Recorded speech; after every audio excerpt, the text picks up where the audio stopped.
예. 예, 녹화를 좀 하고요. 예. 잘 지내셨죠? 네. 예. 예, 그러면 우리 오늘 내용을 함께 또 보겠습니다. 우리 예, 잠시만요. 그러면은 이게 조금 이상해졌어요. 예.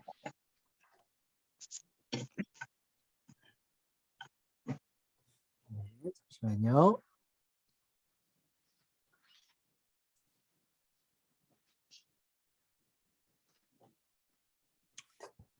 예, 잘 보이시죠? 아니요. 안 보이세요? 지금 화면 네. 보이시나요? 화면 정지됐는데. 정지되셨어요? 저 안 보이세요? 잠시만요. 이게 지금 잠깐 문제가 조금 생겨갖고요. 잠시만 기다려 주십시오. 어떻게 되지? 큰일 났네요. 잠시만요. 다시 한번 띄워볼게요. 잠시만요. 죄송합니다. 이게 지금 갑자기 좀 뭐가 바뀌어갖고요. 예, 다시 좀 띄워보겠습니다. 왜 이러냐. 자연스러운 어느 정도 리스크라든가 잠시만요. 잠시만요. 됐다. 그러니까 일단은 지금 화면이 보이세요? 안 나왔어요. 뭐예요? 하나님만 보이세요. 아, 저만 보여요?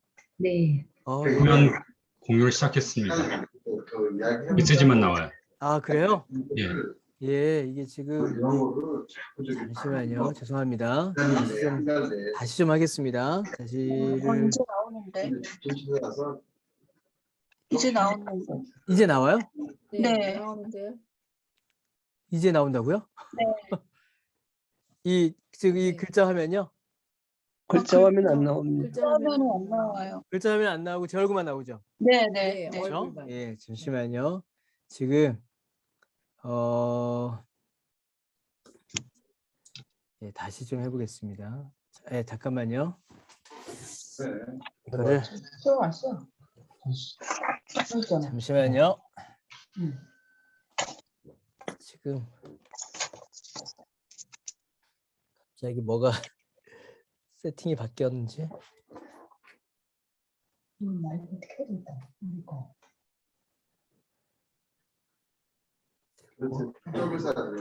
잠시만요. 화면 공유.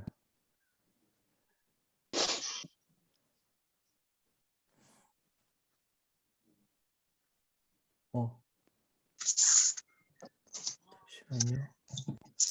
왜 안 뜨지?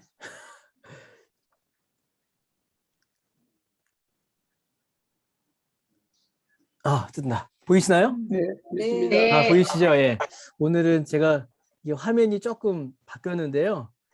좀 불편하시더라도 이걸로 좀 보고 더 하시겠습니다. 크게 보여요. 옛날에. 더 크게 보이세요? 좋아요. 아, 그러세요? 예. 네. 이게 지금 뭐가 문제가 생겼을까? 큰일 났네요. 예. 오늘 이렇게 저희들 보도록 하겠습니다. 예. 오늘은 이제 전체로는 챕터 6번째 내용입니다. 우리가 지난주까지 이제 챕터 5까지 봤고요. 오늘 챕터 6입니다. 선을 행하기 위하여 받는 고난. 이제 3장 8절에서 22절 내용을 우리가 좀 쭉 보도록 하겠습니다. 내일 이야기하는 잠시만요. 어떤 시간을 예, 됐습니다. 예. 자, 그러면 계속 보도록 하겠습니다. 우리 3장 8절에서 22절까지 말씀인데요. 제가 쭉 읽으면서 좀 설명을 드리고 혹시라도 이제 질문이나 하시고 싶으신 말씀 있으시면요. 중간에라도 마이크 켜시고 말씀하시면 되겠습니다. 제가 지금 일단 마이크를 다 꺼놓은 상태입니다. 다 꺼놓은 상태라서요. 나중에 보시면서 또 질문하시면 되겠습니다. 거의 모든 사람이 삶의 어떤 순간에는 고난을 당합니다. 그러면서 결국 왜 하필 나인가라는 이제 질문을 하게 되죠. 스스로 자초한 고난은 이제 이해가 됩니다.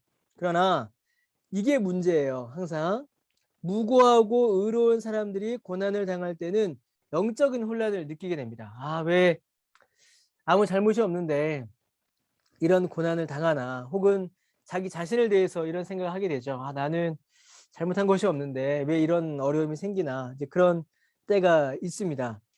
베드로는요, 그리스도를 믿는 믿음 때문에 겪는 특정한 종류의 고난에 대해서 논합니다. 그리스도인들은요, 타인의 오해나 악의에 의해서 다양한 형태의 박해를 당하는 그런 대상이 되기도 합니다. 그러니까 그리스도인들에게는 항상 이제 박해가 따라오는데, 많은 경우에 박해가 따라오는데, 이 박해, 이 고난을 구체적으로 어떻게 이해할 것인가에 대한 내용입니다. 자, 먼저 3장 8절에서 12절입니다. 자, 그리스도인의 성품은요, 이번 아주 중요한 말이 나오죠. 그리스도인의 성품은 공동체를 세우고 지탱하는 덕을 갖추어야 합니다. 이 부분을 우리가 잘 기억하셔야 합니다. 여러분, 성화는 어디서 드러나냐면 혼자 있을 때는 성화가 드러나지 않습니다. 혼자 있을 때는요. 혼자 있을 때는 여러분 성품은 혼자 있을 때 드러나지 않잖아요. 항상 성화는 공동체 안에 있을 때 드러나게 됩니다. 공동체 안에 있을 때에. 그래서 변화의 성품, 성령의 열매, 성화의 열매는 공동체 안에서 다른 사람들과 이렇게 부대끼며 살아갈 때에 이제 겪게 되는 일이죠. 그래서 그리스도인의 성품이 성령으로 변화된다면 공동체를 세우고 지탱하는 덕을 갖추는 쪽으로 이제 발전해 나가야 합니다. 사회 전체가 이러한 덕을 귀하게 여기지 않을 때도 그러해야 합니다. 나중에도 나옵니다. 특히 베드로가 이 편지를 쓸 때처럼 기독교 신앙에 대해 의심, 적대적인 태도를 보이는 그런 사회, 그리고 그리스도인들이 부당한 모욕과 악의 희생자가 되는 시대와 장소에서는 더욱 그러합니다. 그러니까 세상이 어떻게 우리에게 반응하는 것과 상관없이 우리는 이 공동체를 세우는 덕, 윤리적인 삶에 대한 어떤 자세를 이제 놓치지 말아야 한다는 거죠. 그걸 그대로 유지를 해야 한다는 겁니다. 자, 8절부터 12절입니다. 8절부터 12절까지 우리 제가 비록 마이크는 다 여러분 다 음성을 해놨지만 우리 같이 한번 읽어보도록 하겠습니다. 8절부터 12절까지 한 목소리로 함께 읽습니다. 자, 시작. 마지막으로 말하노니 너희가 다 마음을 같이하여 동정하며 형제를 사랑하며 불쌍히 여기며 겸손하며 악을 악으로 욕을 욕으로 갚지 말고 도리어 복을 빌라. 이를 위하여 너희가 부르심을 받았으니 이는 복을 이어받게 하려 하심이라. 그러므로 생명을 사랑하고 좋은 날 보기를 원하는 자는 혀를 금하여 악한 말을 그치며 그 입술로 거짓을 말하지 말고 악에서 떠나 선을 행하고 화평을 구하며 그것을 따르라. 주의 눈은 의인을 향하시고 그의 귀는 의인의 간구에 기울이시되 주의 얼굴을 악행하는 자들을 대하시느니라 하였느니라. 예, 3장 8절부터 12절 읽었습니다. 8절 처음에 보시면 이제 마지막으로라는 말이 나오죠. 마지막으로. 이 말은 이제 여기서부터 이 베드로 전서의 어떤 결론적인 내용들이 시작된다라는 의미이기도 하고요. 최종적으로 교인들이 정말로 마음에 결론적으로 이해해야 하는, 결론적으로 꼭 기억해야 하는 부분들을 이제 이야기를 하는 겁니다. 자, 옆에 보시면요. 다 마음을 같이하여 동정하며 형제를 사랑하며 불쌍히 여기며 겸손하며 이 5가지를 가리켜 뭐라고 하냐면요. 건강한 기독교 공동체의 특징을 보여주는 5가지 자질이라고 이야기합니다. 교회가 혹은 가정이 건강한 기독교 공동체를 이루었는가, 정말 기독교 복음이 그 공동체에 충만한가를 볼 때는 이 5가지를 본다는 겁니다. 마음을 같이 하는 거, 한 마음이 되는 거죠. 한 마음, 한 뜻이 되는 것. 동정하다, 서로 불쌍히 여기는 거죠. 불쌍히 여기고, 이 같은 말이 나오는데 형제를 사랑하고 긍휼히 여기고 겸손하고, 이 5가지. 예, 마음을 같이 하고 동정하고 실제로 어려운 사람을 돕는 일이죠. 돕는 일, 형제를 사랑하는 일, 불쌍히 여기는 일, 긍휼히 여기는 일, 겸손한 것. 이 5가지가 건강한 기독교 공동체의 특징이라는 겁니다. 5가지의 자질.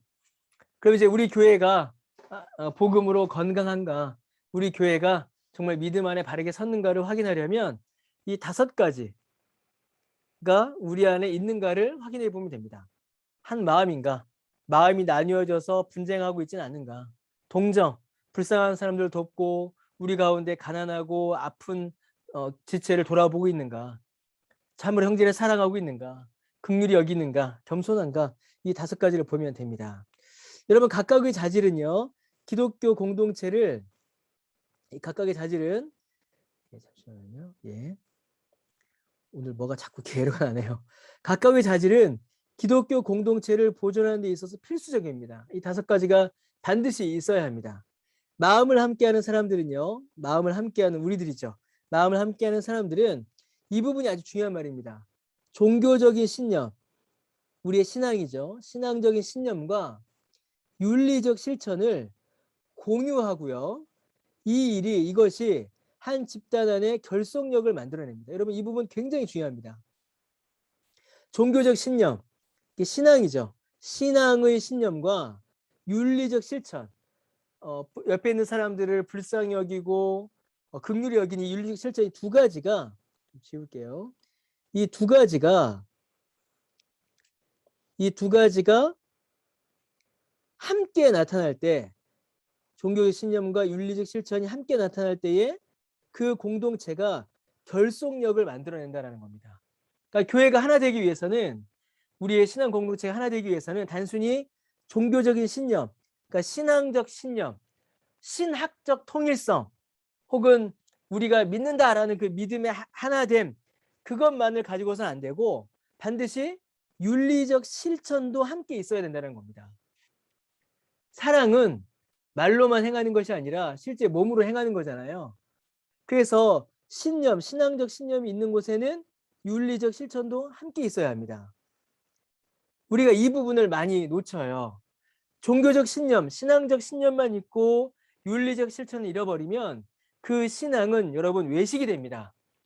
그냥 껍데기만 남은 거예요. 아무런 능력을 발휘하지 못해요. 자, 여러분 기억하셔야 돼요. 신앙적, 종교적 신념만 있고 실천이 없다. 어떻다고요? 이러면 그 신앙은 아무 능력이 없습니다. 그냥 껍데기만 있는 거예요. 껍데기만. 그런데 동시에 이 신앙적 신념은 없고 실천만 있으면 어떻게 될까요, 여러분? 그 실천이 방향을 잃어버립니다. 그래서 이 실천이 하나님 나라를 향하여 가는 것이 아니라 때로는 세상을 향하여 가는 일도 벌어져요. 여러분 이거 굉장히 중요합니다. 우리가 예수님을 믿는 복음 안에서 우리가 살아야 되죠. 그래 더하여 실천도 있어야 합니다. 복음만 강조하여서 막 배움, 공부, 막 교육, 복음 이것만 강조하다가는 능력을 잃어버리게 되고 실천만 강조하다가는 방향을 잃어버리게 돼요. 그래서 제가 이제 우리 교회는 그렇게 되면 안 되겠지만 제가 아는 어떤 교회들을 보면 이것만 강조해요. 이것만 강조합니다. 그래서 그 교회는 가면 냉랭해요. 교회가 굉장히 차갑습니다. 성도들의 지적인 수준도 높고 복음에 대한 이해도 높고 성경 지식도 많고 신학적 지식도 많은데 교회에 가면 온기가 없어요. 냉랭해요. 왜냐하면 그 교회는 다 정죄하고 판단합니다. 신학적인 지식을 가져오고 성경적인 논리를 가져와서 서로 비난하고 판단하고 혹은 다른 교회를 향하여서 손가락질하기 쉬운데 그 안에 온기는 잃어버려요. 그런데 또 이런 교회도 있어요. 신앙 신념에 대해서 복음에 대해서는 별로 중요하게 얘기하지 않고 실천만 강조합니다. 계속 봉사만 강조해요. 계속 봉사와 활동과 교제만 강조하다 보니까 심지어는 나중에 어떻게 되냐면 복음 없이 교회의 일원이 되어서 복음 없이 교회의 직분자가 되는 일까지도 벌어지게 됩니다. 그래서 여러분 이때는 교회가 능력을 잃어버리잖아요. 이때는 교회가 생명을 잃어버려요. 여러분 본질을 잃어버립니다. 그러니까 둘 다 사실은 잃어버리는 거예요. 아주 중차대한 문제가 되는 거죠. 예, 아주 이런 극단적인 예가 많이 나타납니다. 보수적인 교회들이 이러한 실수를 범할 때가 가끔 있고요. 진보적인 교회들이 이러한 잘못된 방향으로 나갈 때가 많이 있습니다. 그럼 우리는 이제 어디에 있어야겠습니까, 여러분? 우리는 이 2가지를 함께 공유해서 하나 된 교회를 만들어 가야 합니다. 이게 굉장히 중요합니다. 계속 볼게요. 예수 그리스도에 대한 바른 믿음과 신념. 이게 너무 중요한 말입니다, 여러분. 좀 지울게요. 예수 그리스도에 대한 바른 믿음과 신념으로부터 흘러나와요. 뭐가 흘러나옵니까? 윤리 체계가 흘러나와요. 윤리 체계. 여러분 이거 너무 이거는 정말 중요한 말입니다. 기독교 신앙에 대한 바른 믿음과 신념, 믿음에 대한 어떤 성장이 있으면 반드시 그 안에서 윤리 체계, 윤리가 흘러나온다는 겁니다. 신앙 신념이 있으면 실천이 이게 흘러나와요. 이거는 자연스러운 겁니다. 나무가 열매를 맺는 것과 똑같은 거예요. 계속 볼게요. 교회들 이러한 윤리 체계는 기독교 전체, 우리가 믿는 기독교 전체뿐만 아니라 건강한 지역 교회들을 위한 토대가 돼요. 그래서 기독교 전체, 한국교회 전체, 복음의 증거의 토대가 되고 지역교회, 우리 교회의 건강한 토대가 되고 심지어는 이러한 것들로 말미암아 지역사회가 유익을 누린다는 겁니다. 이건 굉장히 중요합니다. 어떤 사회에서는 이게 약간 오타인 것 같은데 어떤 사회에서는 다른 사회와 달리 이해하는 것, 남을 이해하는 것, 사랑, 긍휼, 겸손을 귀하게, 이게 약간 오타입니다. 귀하게 여기지 않는 사회도 있습니다. 어떤 사회는요. 예를 들어 1세기 로마 사회에서는요. 겸손을 약함의 표현으로 취급하여서 경멸했습니다. 겸손하면 우리 요즘은 저 사람 참 경멸하다, 인격적으로 성숙했다라고 하지만 로마는 겸손을 약함의 표현으로 취급해서 경멸했어요. 저 사람이 약하니까, 힘이 없으니까, 모자라니까 저런다. 이렇게 봤다라는 겁니다. 하지만 여러분 이 표 여기서부터 정말 예수 그리스도는, 우리 주님은 이웃을 섬기기 위해 죽음에 이르기까지 스스로 낮아지셨습니다. 이는 그분이 약하기 때문이 아니라 오히려 가장 높고 강인한 인간이셨기 때문이에요.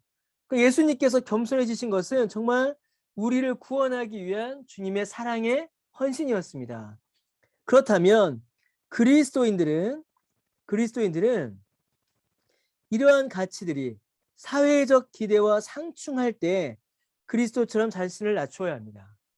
그러니까 우리가 여기 보시면 마음을 같이 하는 것, 동정하는 것, 형제 사랑하는 것, 불쌍히 여기는 것, 겸손하는 것, 이 일들이 이 세상에서 오히려 조롱을 받을 수도 있어요. 때로는 양보하는 거, 여러분 이런 거, 세상은 이겨야 된다라고 하지 않습니까? 이겨야 된다고 하고 앞서야 된다고 하고 세상은 많이 가져야 한다라고 하는데, 세상이 그런 걸 조롱할 때에도 예수님도 우리를 위해서 낮아지셨듯이 우리도 예수님처럼 자신을 낮추는 일이 우리 가운데 있어야 한다라는 겁니다.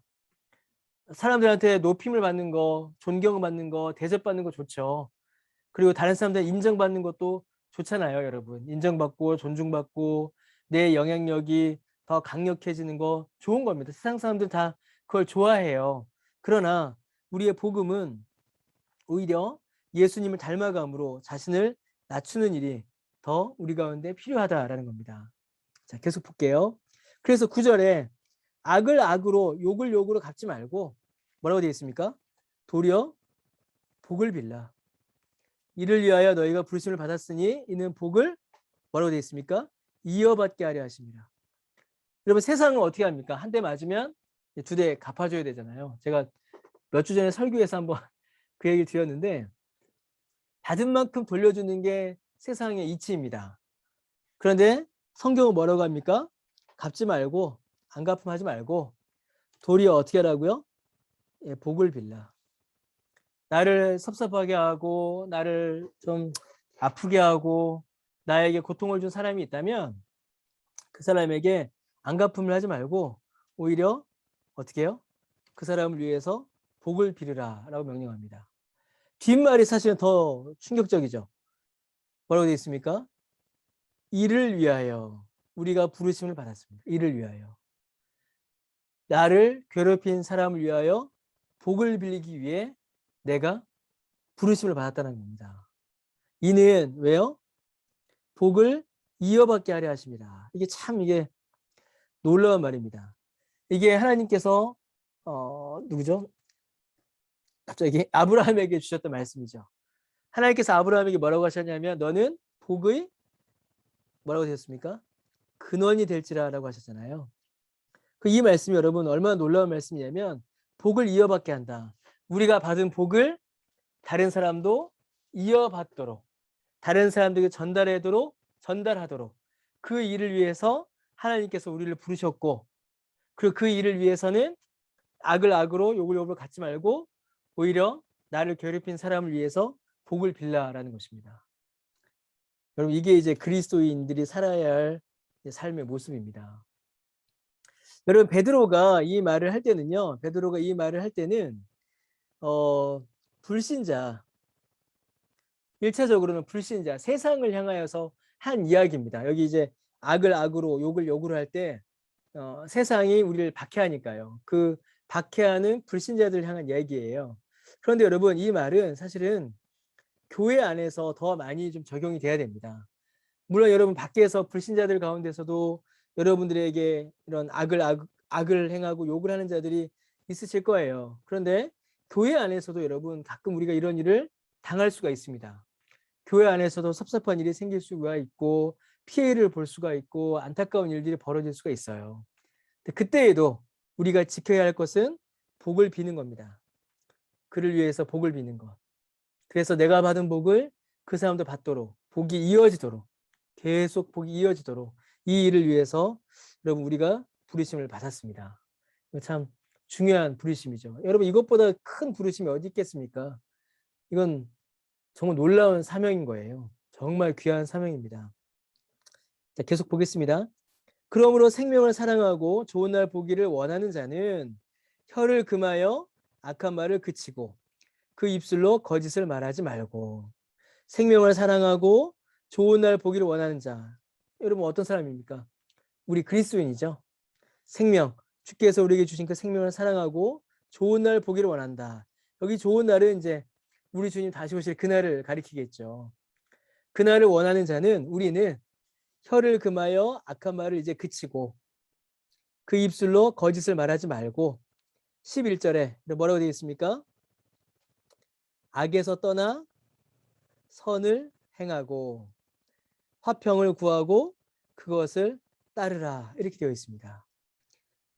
악에서 떠나 선을 행하고 화평을 구하며 그것을 따르라. 이게 이 땅에 사는 동안 그리스도인이 살아갈 삶의 모습이라는 거죠.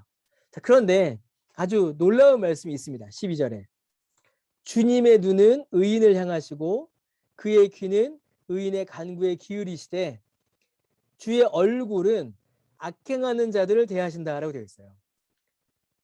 이게 아주 놀라운 표현입니다. 주님의 눈은 의인을 향하시고 그의 귀는 의인의 간구에 기울이신다. 이 말이 무슨 말입니까? 하나님을 사랑하여 구원받은 우리를 향하여 하나님의 사랑의 눈, 하나님의 사랑의 귀가 항상 열려 있다라는 거예요. 자, 그런데 악행하는 자들을 향하여서는 뭐가 되어 있습니까, 여러분? 주의 얼굴이 그걸 향하시죠. 여러분, 구약 성경을 보면요, 하나님의 얼굴이 이렇게 향하실 때에 의인을 향하여 하나님의 얼굴이 향할 때는 복인데, 악인을 향하여 하나님의 얼굴이 향할 때는 뭐가 임할까요? 심판이 임합니다. 심판. 그래서 하나님의 얼굴 빛을 우리에게 비추사 은혜를 주옵소서라고 기도하고, 하나님의 얼굴을 악인에게 행하사 심판을 행하소서, 공의를 행하소서, 이렇게 기도합니다. 그러니까 우리가 할 일은 뭡니까, 여러분? 여기까지가 우리가 할 일이에요. 여기까지 우리가 할 일입니다. 악인은 뭐 나를 욕하는 사람, 뭐 그냥 속에서 열받지만 5가지를 통하여서 교회를 잘 세우고, 세상을 향하여서, 악인을 향하여서는 오히려 복을 빌고, 그들을 위해서 복을 빌고, 여기까지 우리가 할 일이에요. 선을 행하고 화평을 구하고, 나머지 곧 우리에게, 의인에게 복을 주시고 악인에게 심판을 행하시는 이 일은 누가 하세요? 하나님께서 하시는 겁니다. 그러니까 하나님께 맡기는 거예요. 하나님 알아서 해주세요라고 맡겨놓고 우리는 우리에게 맡겨진 일을 하는 겁니다.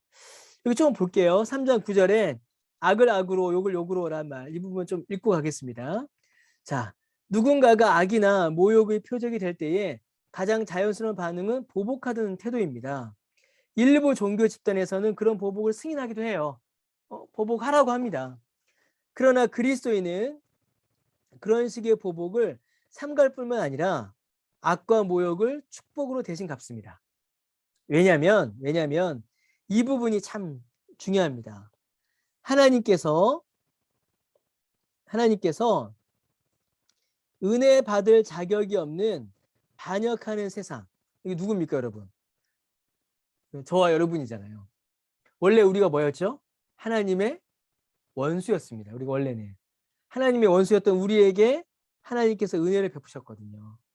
이거와 마찬가지로 그리스도인들도 자신들을 반대하는 자들조차 은혜롭게 대해야 합니다. 이게 하나님께서 우리에게 맡기신 일이에요. 그러니까 앞에서 고난을 당할 때는 어떻게 했습니까?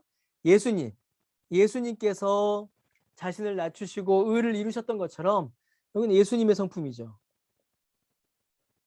그러므로 우리도 고난을 당할 때 겸손함으로 대해야 합니다. 그리고 여기는 이제 하나님의 성품이에요. 성부 하나님의 성품이십니다. 죄인 되었던 우리를 자녀 삼아 주셨던 것처럼 우리도 죄인들 향하여서 악인들 향하여서 계속 그들 위하여 복을 구하는 그런 믿음의 행동을 믿음의 일을 놓치지 말아야 한다는 겁니다. 그게 이제 하나님께서 우리를 부르신 그 부르심인 거죠. 여기 제가 로마서 12장 1절과 2절을 써놨는데요. 여러분 로마서 12장 1절과 2절 뭐죠? 이는 너희의 드릴 영적 예배다. 예.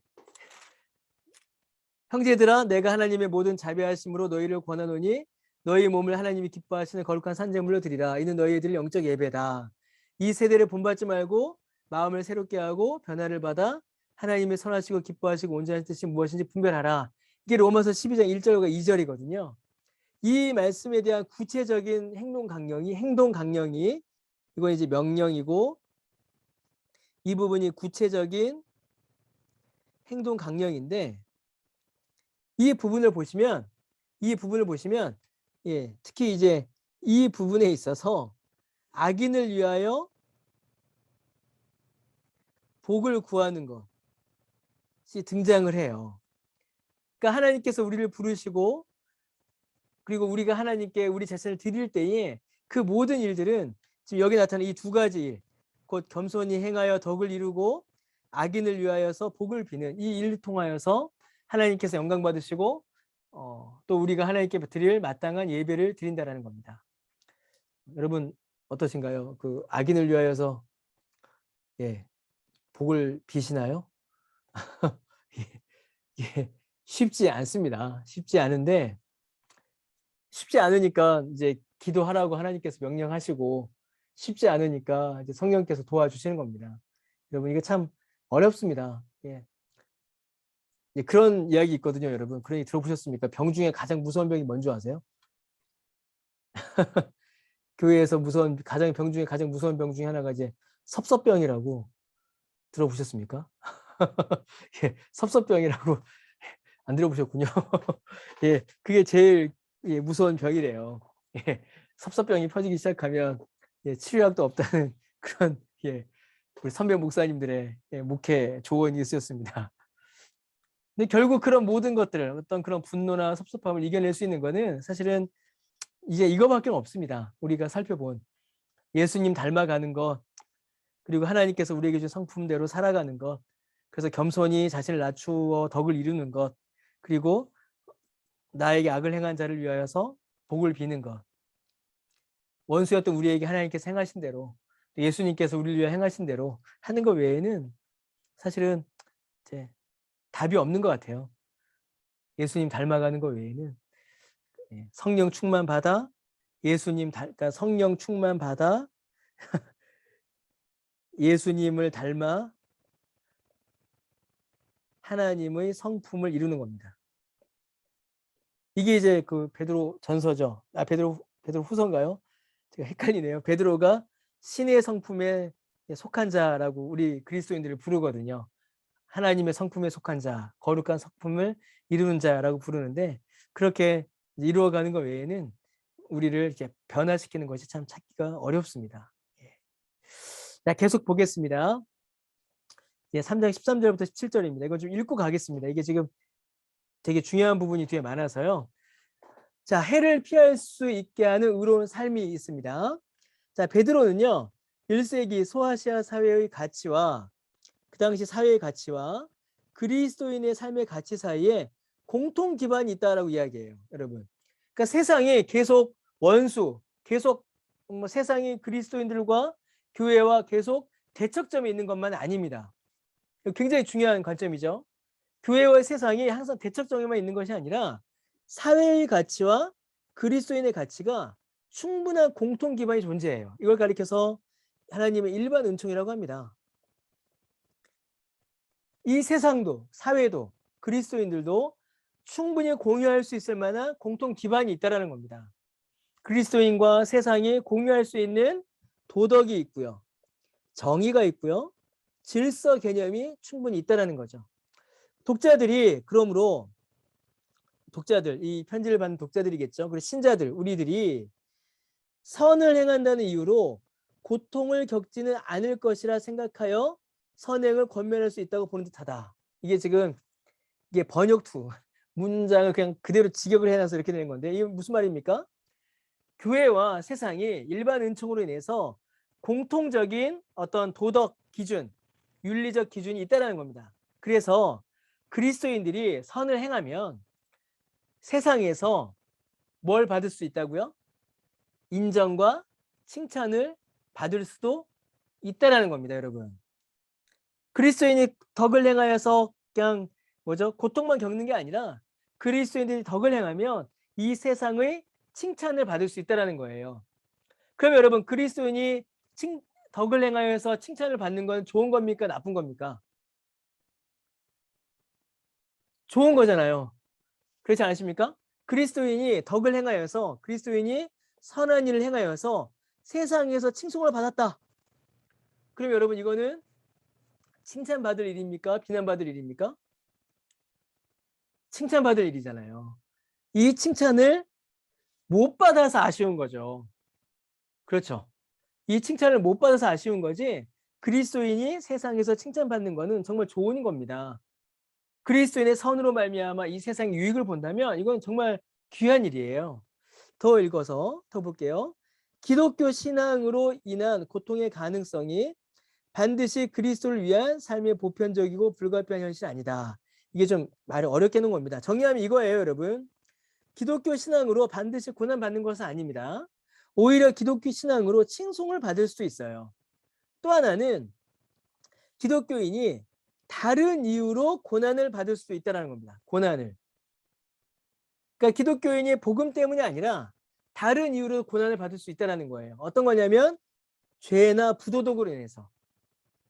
이 말은 무슨 말입니까? 복음을 면피의 도구로 사용하지 말라는 겁니다. 자기가 잘못해놓고 잘못해서 세상의 비난을 받아놓고서는 내가 예수님 믿는 믿음 때문에 고난당한다. 그런 말을 해서는 안 된다라는 거예요. 안 된다.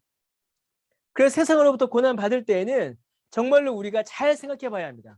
이것이 정말로 내가 믿음 때문에 믿음의 선행으로 인하여서 비난을 받는 것인지 아니면 내가 악을 행하여서 비난을 받는 것인지 이걸 우리가 잘 생각해 봐야 한다는 거죠. 그래서 어떻게 될까요? 그리스도를 믿는 믿음 때문에 만약에 고난을 당했다면 그 고난은 기뻐하고 감사하고 하나님의 위로를 받을 일이고 반대로 내가 잘못하여서 세상으로부터 비난과 정죄를 받았다면 그것은 뭘 해야 돼요? 눈물로 회개해야 됩니다. 회개하고 돌이켜야 돼요. 내가 잘못해서 세상의 비난을 받아놓고서는 나는 이거 믿음 때문에 당하는 고난이다. 그렇게 말하면 안 된다라는 겁니다. 그러니까 우리가 고난을 당할 때, 비난을 당할 때는 먼저 우리 자신을 잘 살펴봐야 합니다. 그러니까 무조건 나는 억울해 하지 말고요. 억울해 할 것이 아니라 내가 지금 무엇 때문에 이런 비난과 이런 어떤 고난을 당하는가. 우리 자신을 먼저 잘 돌아봐야 한다는 거죠. 13절 이 말씀이 그렇습니다. 너희가 열심으로 선을 행하면 누가 너희를 행하리요? 당연한 말이죠. 선을 행하면 사람들로부터 칭송을 받습니다. 그러나 그럼에도 불구하고 선을 행하도 고난을 당할 때가 있다는 거예요. 방금 말씀드렸던 것처럼 의를 위하여 고난을 받으면 복이 있는 자입니다. 정말 믿음 때문에 믿음을 지키기 위하여서 살았지만 고난을 당한다면 그것은 복이 있는 거예요. 그들이 두려워하는 것을 두려워하지 말며 근심하지 말라라고 되어 있습니다. 오히려 두려워하지 말고 근심하지 말고 그 고난 가운데 믿음으로 나아가라는 거죠. 너희 마음에 그리스도를 주로 삼아 거룩하게 하고 너희 속에 있는 소망에 관한 이유를 묻는 자에게는 대답할 것을 항상 준비하되 온유와 두려움으로 하라라고 되어 있습니다. 그러니까 무슨 말입니까? 여러분, 우리가 믿음으로 인해서 세상 사람들로부터 공격을 당할 수 있다라는 겁니다. 근데 그때에 두려워하지 말고 근심하지 말고 도리어 뭐라고 되어 있습니까? 소망에 관한 이유를 묻는 자에게 대답할 것을 그냥 항상 준비하고 온유와 두려움으로 하라 이렇게 되어 있어요. 그러니까 세상 사람들이 내 믿음으로 인해서 공격해 올 때에 그것으로 인해서 두려워하거나 근심하지 말고 오히려 그것이 복이니까 감사하고 그들에게 내 믿음을 설명해 줄 내용들을 오히려 가지고 있어라. 그렇게 베드로는 명령하는 겁니다. 그리고 선한 양심을 가지라. 이는 그리스도 안에 있는 너희의 선행을 욕하는 자들로 그 비방하는 일에 부끄러움을 당하게 하려 합니다. 이렇게 되어 있습니다. 그때에도 선한 양심을 포기하지 말라라는 거예요. 선한 양심을 포기하지 말라. 선한 양심을 포기하지 말고 믿음으로 선한 삶을 산다면 그 비방하는 자들이 오히려 부끄러움을 당하게 될 것이다. 이렇게 우리에게 위로를 해주는 겁니다. 그러니까 여러분, 여기까지는 참 우리에게 큰 위로가 돼요. 우리가 믿음으로 말미암아 공격당할 때가 있습니다. 그러나 그때에도 오히려 그것은 복이고 두려워하지 말고 오히려 대답할 것, 우리의 믿음을 설명할 것을 준비해 놓고 양심을 포기하지 말고 지키면 오히려 그들이 더 부끄러움을 당할 것이다 라고 지금 베드로가 이렇게 위로를 해주는 거죠. 선을 행함으로 고난받는 것이 하나님의 뜻일진데 악을 행함으로 고난받는 것보다 훨씬 낫다 라고 이렇게 우리에게 설명해 주는 겁니다. 그러니까 자기가 잘못해 놓고서 고난받는 자들이 있다라는 거예요. 그러니까 그렇게 고난받는 것 그렇게 받지 말고 선을 행함으로 고난받아 하나님께서 주시는 은혜를 누려라 라고 지금 베드로가 계속 그렇게 권면하고 있는 겁니다. 자, 마지막입니다. 3장 18절에서 22절. 이 부분은 좀 아주 어려운 부분이에요. 아주 어려운 부분이고 이게 설명이 필요한 부분이기 때문에 제가 이것 때문에 좀 빨리 넘어왔습니다. 자, 이 부분은 그냥 읽고 가겠습니다. 자, 그리스도는 십자가에 못 박혀 죽으심으로 악의 권세 아래 놓이셨지만 부활과 승천의 능력으로 그것을 정복하고 무너뜨리셨습니다. 어떻게 해요? 예수님은 십자가에 못 박혀 죽으심으로 잠시 악의 권세 아래 놓이셨어요. 잠시. 그러나 부활하고 승천하심으로 악의 권세를 정복하고 무너뜨리셨습니다. 그리고 그 이김을 누구에게 주셨죠? 그 이김을, 그 승리를 예수님을 믿는 신자, 곧 우리에게 주셨습니다. 그러므로 우리도 어떻게 될까요? 죄악의 권세 아래 잠시 놓일 수 있습니다. 넘어지거나 실패할 수 있어요. 그러나 예수 그리스도의 부활과 승천으로 말미암아 우리도 그 죄를 이길 수 있습니다. 굉장히 중요합니다. 우리의 죄값은 예수님께서 십자가에 대신 지었어요. 그러나 예수님의 부활과 승천으로 우리도 죄를 이길 수 있습니다. 그러나 여러분 이 부분 잘 보셔야 됩니다. 그러나 뭐가 있습니까? 그러나 회개하지 않고 끝까지 악을 고집하는 자들은 심판하십니다. 이게 굉장히 중요합니다. 이게 이제 이 뒤에 나올 말입니다. 그러므로 악을 행하는 자로 멸망하는 것보다 선을 행하다가 고난당하는 편이 궁극적으로 더 낫습니다. 그리스도인들이 경험하는 불의한 고난은 이야기의 결말이 아닙니다. 그리스도께서 그들을 신원이 뭐죠? 그 원망을 풀어주신다. 고통을 풀어주신다. 그 마음의 슬픔을 풀어주신다라는 말이죠. 그리스도인들이 경험하는 모든 고난을 주께서 다 풀어주실 것이기 때문입니다. 이 불의한 고난에 대한 그리스도의 승리 이 부분을 우리가 잘 기억하셔야 합니다. 때로는 우리가 넘어지고 실패하고 혹은 세상의 공격을 당하지만 그때에도 그리스도로 말미암아 우리가 이길 것이고 원수들은 파멸할 것이며 우리가 지금 당하는 고난으로 인한 슬픔은 주께서 다 풀어주실 것입니다. 여러분 이 부분을 오늘을 살아가는 우리의 믿음의 아주 중요한 핵심적인 요소로 가지고 있어야 합니다. 자, 이게 왜 중요하냐면요. 이 뒷부분을 이해하는 아주 중요한 키가 되기 때문입니다. 여러분 3장 이 베드로전서 3장 18절부터 22절까지는요. 특별히 이제 18절에서 20절까지는 굉장히 어려운, 실제로는 단순하게 볼 수 있는 부분인데 아주 많은 학자들이, 목사님들이 이 부분에 의해서 많은 오류가 일어나고 또 심지어는 논쟁이 일어나고 막 이단이 나오고 그러는 부분이에요. 그래서 이 부분을 우리가 좀 잘 알고 있으셔야 됩니다.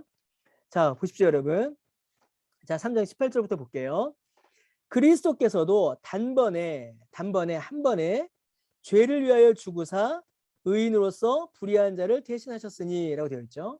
자, 여러분 이 부분 28절이요. 다음 주일 설교 본문입니다. 다음 주일. 예. 지난 주일 엊그저께 설교는 뭐였죠, 여러분? 기억나십니까? 오직 뭐였어요? 성경이었죠. 오직 성경이었습니다. 오는 주일은 뭐냐면 오직 그리스도예요. 오직 그리스도. 자, 오직 성경을 설교하면서 제가 오직 성경은 두 가지를 믿어야 합니다라고 말씀드렸습니다. 기억나십니까? 하나는 뭐였죠? 성경은 하나님의 말씀이다. 그리고 두 번째로 성경은 어떻다? 충분하다. 기억나시죠? 예, 성경은 충분하다.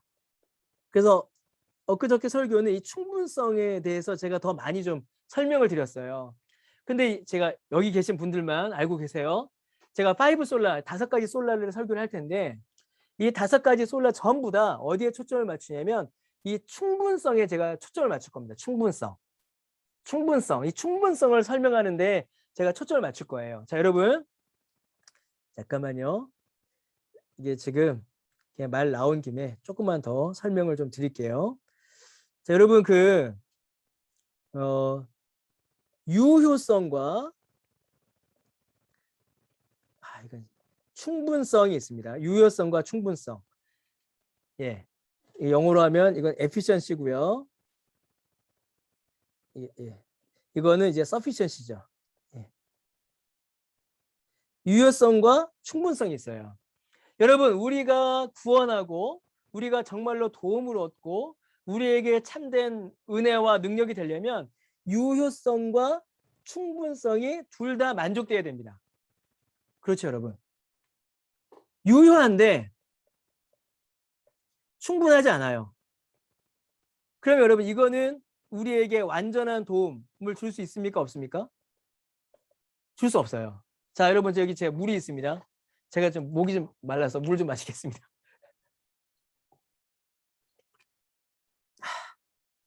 제가 물을 마셨어요. 지금 제 목마름을 해결할 때 유효하잖아요. 유효하죠? 그런데 충분합니까? 충분하지 않아요. 이 충분하다라고 할 때는 시간과 공간 전부 다 초월한 영원하고 완전한 충분성이에요. 저는 지금 시원한데 시간이 지나면 다시 저는 목마를 거고, 그리고 여기 계신 분들 중에서도 저는 지금 시원하지만 다른 분들은 어떠십니까? 지금 충분하지 않잖아요. 그래서 유효하나 충분하지 않으면 그건 도움이 되지 못해요. 반대로 충분해요. 충분하나 유효하지 못하면 이것 역시도 도움이 되지 못합니다. 어떤 게 있을까요? 제가 여러분에게 집집마다 물을 다 보내드립니다. 한 병씩 다 보내드려요.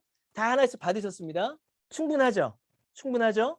그런데 그것이 효력이 어떤 분에게는 효과적인데 어떤 분에게는 그게 전혀 갈증, 해갈에 도움이 안 돼요. 그럼 그것 역시도 완전한 도움을 주지 못합니다. 여러분, 우리에게 정말로 도움이 되고 완전하게 구원이 되려면 효과가 유효해야 하고요. 그 유효한 효과가 충분해야 돼요. 영원한 효력이 있어야 되고요.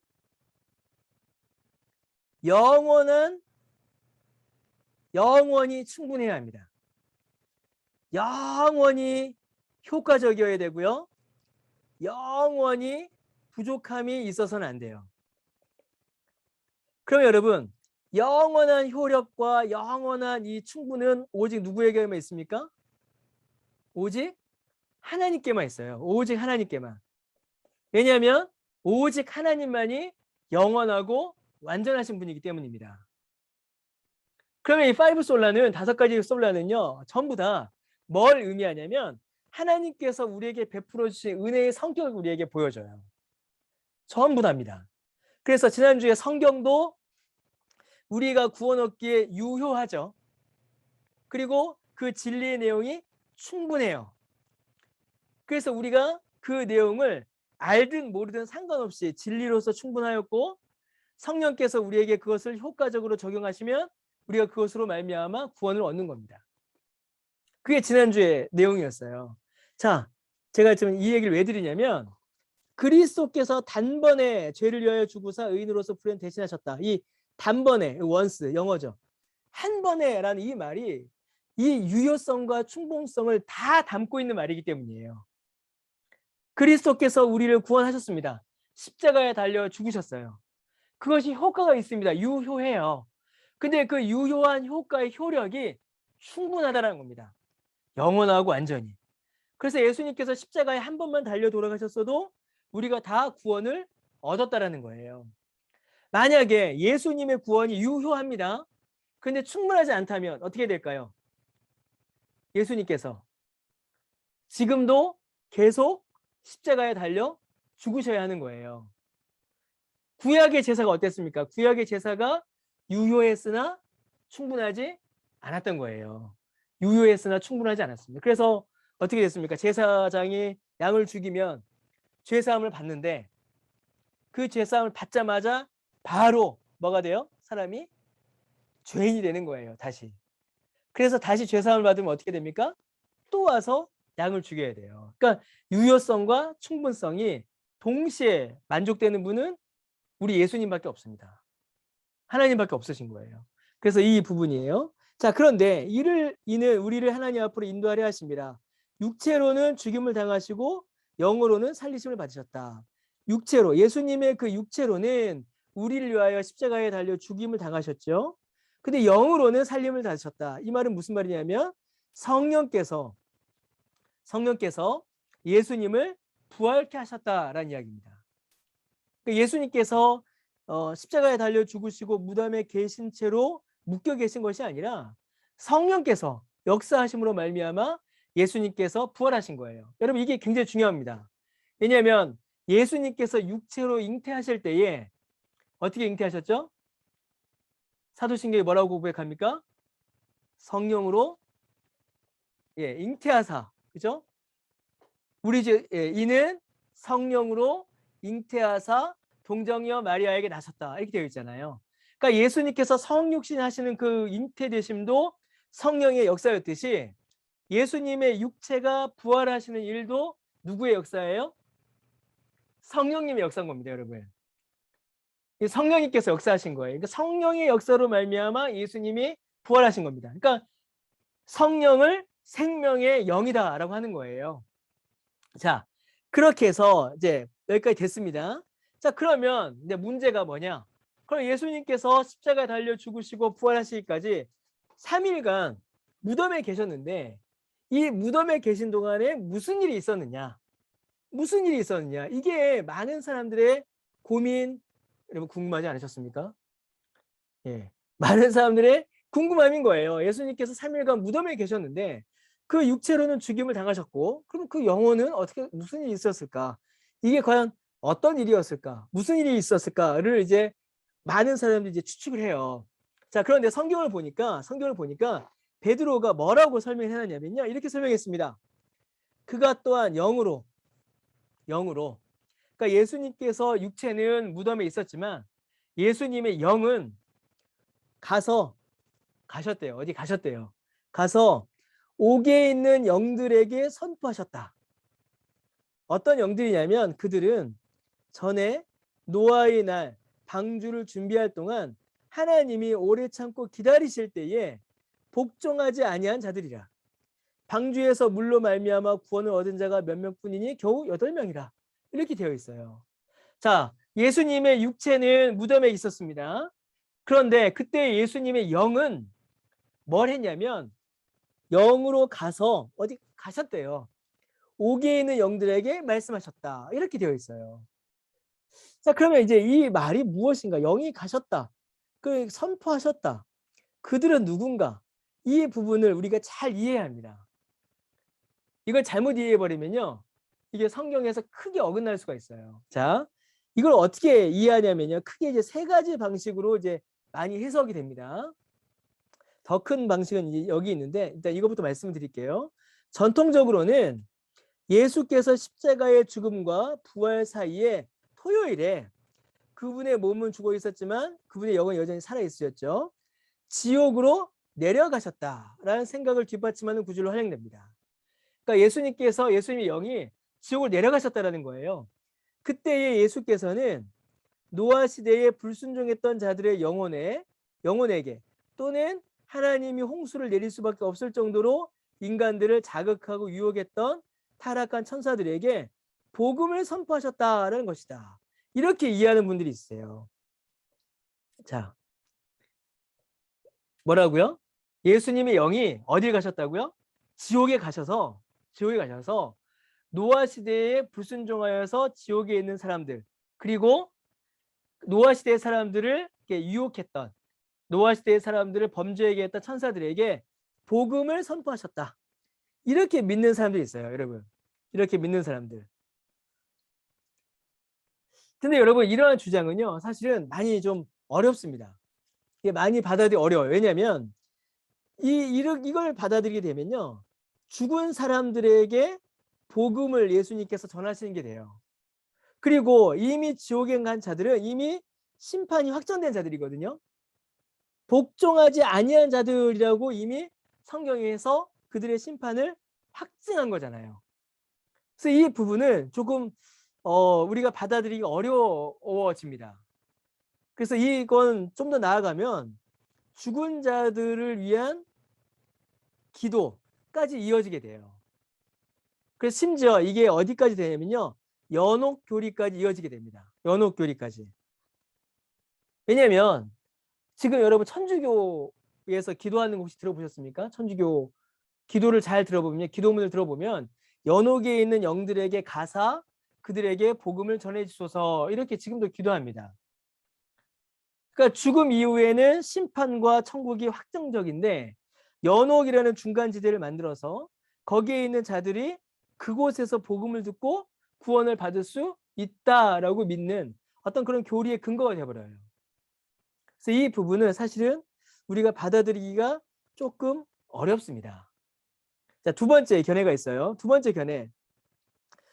견해는 예수님께서 성육신 이전, 그러니까 2000년 전 크리스마스, 그러니까 성육신 이전, 그 전에 그리스도께서 노아의 홍수로 멸망한 악한 세대에게 복음을 선포하셨다라는 것이다 라는 설명이 있습니다.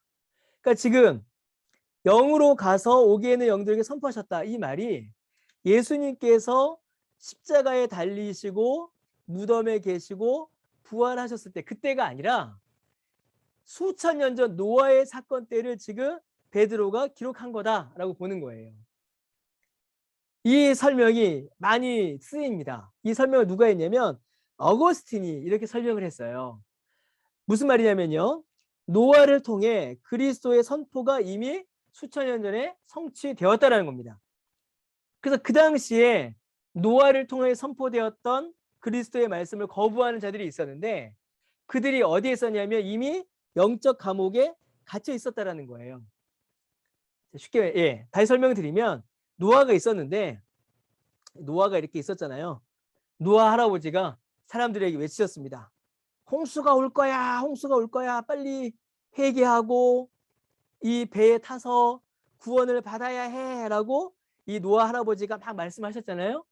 근데 이 말씀이, 노아 할아버지의 말씀이 누구의 말씀이냐면 그리스도의 영, 그 성령께서 주신 말씀이었다라는 거예요. 그래서 이 노아를 통하여서 그리스도께서 말씀하셨고 이들이 거부했는데 이들이 살았던 이때가 뭐냐면 영적인 이미 감옥이었다라는 겁니다. 이것도 어느 정도 사실은 좀 이게 설득력이 좀 있어요. 설득력이 있는 말입니다.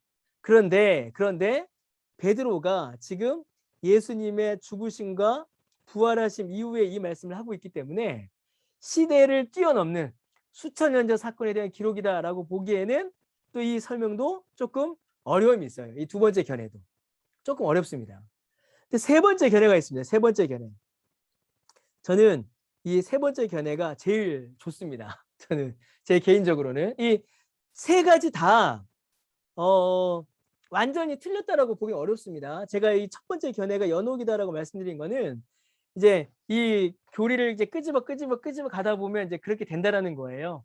이 세 가지 다 학자들마다 주장하는 사람들이 있고 믿는 사람들이 있어요. 그래서 셋 중에 하나를 주장하면 이다 혹은 이것만 맞아 그렇지는 않습니다. 다 그렇게 다양하게 주장을 하는데 저는 이 세 번째 견해가 제일 마음에 좀 와닿고 좋아요.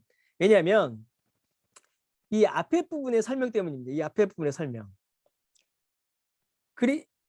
그리스도께서 십자가에 못 박혀 죽으심으로 악의 권세 아래 잠시 놓이셨지만 부활과 승천으로 그 모든 것을 정복하고 무너뜨리셨거든요. 자, 그래서 저는 이 세 번째 설명을 좀 볼게요. 자, 세 번째 견해는요. 그리스도께서 그리스도의 부활과 승천이 옥에 있는 영들로 대표되는 세력, 곧 세상이 지금까지 경험한 가장 극단적인 악의 세력에 대한 승리의 선포였다. 저 이게 제일 좀 마음에 와닿습니다. 자, 이게 다시 오면요. 자, 예수님께서 십자가에 죽으셨습니다. 그리고 예수님께서 부활하셨어요. 그러니까 이 18절에서 이미 예수님의 죽으심과 예수님의 부활하심을 이미 다 설명했습니다. 이미 다 설명했어요. 이걸 그대로 가지고 오는 거예요. 그대로 가지고. 그래서 예수님께서 죽으셨으나 부활하심으로 옥에 있는 영들, 곧 지옥에 있는 영들, 지옥에 있는 자들, 지옥에서 하나님 앞에 범죄한 그들, 하나님의 말씀에 복종하지 않은 그들에게 최종적인 심판을 선포하셨다는 겁니다. 최종적인 심판. 예수님의 최종적인 승리, 예수님의 최종적인 심판을 예수님께서 선언하셨다는 거예요. 부활과 승리로. 여러분 이게 왜 의미가 있고 왜 중요하냐면요. 여러분 지금 심판이 이루어졌습니까? 이루어지지 않았습니까? 지금 심판이 이루어졌으나 완전히 이루어지지 않았죠. 그렇죠? 여러분 우리가 지금 구원 받았습니까? 받지 않았습니까? 구원 받았으나 완전히 이루어지지 않았어요. 그죠? 이 완전히 이루어지지 않았다는 말이 우리가 받은 구원이 불확실하거나 우리의 구원이 취소된다는 말이 아닙니다. 이 말은 무슨 말이죠? 뭐가 있다는 겁니까? 최후의 심판, 최후의 구원이 있다라는 거예요. 예수님께서 다시 오실 그날, 우리 데살로니가 전서나 요한계시록을 보면 예수님께서 재림하시는 그날 어떤 일이 벌어져요? 무덤에 있는 모든 육체가 부활합니다. 모든 육체가 부활합니다. 신자의 육체, 불신자의 육체가 다 부활해요. 그리고 나서 어떻게 되죠? 육체가 부활하고 영이 부활체와 결합됩니다. 합체가 돼요. 그 다음에 무슨 일이 벌어집니까? 예수님을 믿어 구원받은 자는 새하늘과 새 땅에 가서 영원한 천국에 가서 새로운 육체로 주님과 함께 영원히 거하고, 악인들은 최후의 심판을 받아 영원한 형벌, 영원한 심판으로 그들은 망하게 됩니다. 지금 이 말씀은 최후의 심판과 구원에 대한 예수님의 선포라는 거예요. 신자는 최후의 때에 모든 죽음의 세력을 이긴 승리를 누리게 될 것이고, 악인들은 최후의 심판 때에 그들에게 다시 구원의 가능성이 결코 주어지지 않고 그들은 영원한 심판을 받을 수밖에 없다라는 최종적인 심판의 선언이 이 말씀을 통해서 선언되고 있는 겁니다. 예. 그렇게 이 말씀을 볼 수가 있어요. 죽음에 대한 예수님의 승리로 이 말씀을 선포하는 겁니다. 예, 여기까지 보도록 하겠습니다. 다 21절은 여러분 한번 집에서 읽으시면 좋겠습니다. 쭉 다 했으니까요. 21절과 22절은 여러분 여기 옆에 있는 설명 한번 쭉 보시면서 나중에 다시 또 이야기를 나누도록 하겠습니다. 예, 오늘 여기까지 보도록 하겠습니다. 예, 시간을 좀 더 썼네요. 혹시 오늘 나눈 내용들 중에 혹시 질문이나 아니면 궁금한 내용, 혹시 제가 설명이 좀 부족했던 거 있으면요, 여러분 질문해 주시기 바랍니다. 질문 있으실까요? 그 영화를 보면요, 중세시대 때 예, 영화를 보면 중세시대 때 그 사람을 그러니까 화장을 안 하더라고요. 예, 왜 그러냐면 부활의 때에 그 영혼과 육체가 예, 부활을 해야 되는데 못한다. 예. 근데 그게 지금은 어떻게, 그러니까 천주교에서 이제 그렇게 했겠죠. 그게 뭐 하나님이 능력이 있으시니까 다시 예, 충분히 하실 수 있는데 그때는 예. 그랬는데 지금은 바뀌었죠. 천주교도. 제가 천주교도 요즘에는 화장을 하시는 걸 제가 봤고요. 그리고 이제 그 부분은 개신교 안에도 네. 화장을 반대하는 분들이 계세요.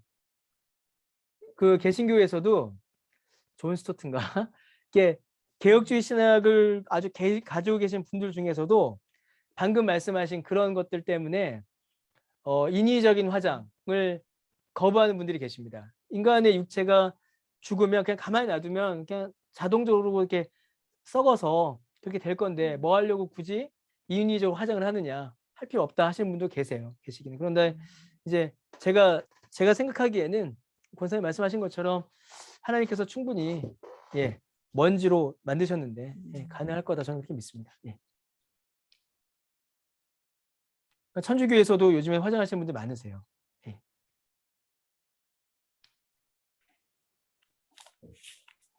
혹시 질문 혹시 있으실까요? 예. 없으시죠? 예. 없으신 걸로 알겠습니다. 우리 없으신 걸로 알고요. 질문 있으신데 괜히 그냥 안 하시는 거 아닙니까? 예, 우리 그러면 오늘은 예, 마치도록 하고요. 오늘은 우리 김은선 집사님 기도를 해 주시겠습니다. 김은선 집사님 기도해 주시고요. 우리 다음 주에는 우리 누가 기도를 해 주시냐면요. 예, 다음 주에는 우리 저기 박영희 권사님, 예, 박영희 권사님 계셨는데요. 아, 계시네요. 예, 다음 주에는 박영희 권사님 기도해 주시겠습니다. 예, 예, 다음 주에 우리 박영희 권사님께 기도를 부탁드리겠습니다. 예, 그러면 우리 김은선 집사님 오늘 기도해 주시고 우리 마치도록 하겠습니다. 예. 네. 주님 감사합니다. 은혜를 통하여 오늘도 말씀 공부를 잘 마쳤습니다. 말씀 가르치는 일에 정성을 다하는 이수환 목사님 기억해 주시옵소서. 주님, 저희는 주님의 제자이기에 제자답게 거룩하고 선하신 주님을 공부하며 주님을 닮아가려 애쓰는 매 순간이 저희의 고백이 되기를 원합니다. 그런데 사실 저희는 겨자씨만한 고난도 힘들다고 합니다. 겨자씨만한 믿음이 없기에. 그렇게 더욱더 베드로가 전하는 주님의 말씀을 통하여 깨닫는 유익이 매우 큽니다. 예수님께서 고난을 어떻게 대하여 이기셨는지를 배우며 그리스도인의 정체성을 증거하는 삶으로 이어지기를 원합니다. 고난을 통하여 내 속에 모든 악과 교만을 버리고 정한 마음을 창조하여 주시고 정직한 영을 회복시켜 주실 것을 믿으며 상한 심령으로 주께 드리는 모든 기도를 온전케 하시옵소서. 저희의 모든 것이 주님의 긍휼이와 사랑임을 감사하며 이 모든 말씀 예수님의 이름으로 기도합니다. 아멘. 아멘. 아멘. 감사합니다. 우리 다 카메라 한 번만 켜주시고요. 예. 예. 아, 예. 예. 오늘도 긴 시간 너무 애쓰셨습니다. 수고하셨습니다. 감사합니다. 수고하셨습니다. 감사합니다. 수고하셨습니다. 예. 혹시 질문 있으시면 나중에라도 말씀해 주십시오. 네. 예, 애쓰셨습니다. 감사합니다. 예. 네. 예, 그럼 제가 끄도록 하겠습니다.